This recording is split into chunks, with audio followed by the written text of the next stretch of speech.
Naging matagumpay at nanatiling payapa ang kabuang security coverage ng Philippine National Police sa ikalawang State of the Nation address ni Pangulong Ferdinand Marcos Jr. Ayon sa PNP, naging maayos ang pagpapatupad ng mga hakbang sa seguridad upang matiyak ang kaligtasan ng Pangulo, mga opisyal ng pamahalaan, mga delegado at ng publiko habang ginagalang ang karapatan ng mga mamamayan sa mapayapang pagpapahayag ng kanilang saloobin. Dalawang pangunahing kilos protesta ang minonitor ng PNP sa Quezon City na diniluhan ng tinatayang 6,000 kalahok. Bagamat may ilang naitalang insidente na natiling kontrolado ang sitwasyon.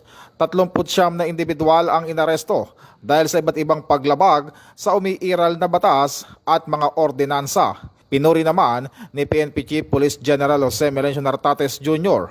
ang disiplina at profesionalismo ng mga pulis na nakadeploy. Gayon din ang pagkakaisa ng publiko sa pagpapanatili ng kaayusan. Ayon sa PNP, patuloy nitong paigtingin ang maagap at koordinadong pagpapatupad ng batas bilang bahagi ng layunin nitong mapanatili ang kapayapaan at kaayusan sa ilalim ng bagong PNP para sa bagong Pilipinas, serbisyong mabilis, tapat at nararamdaman.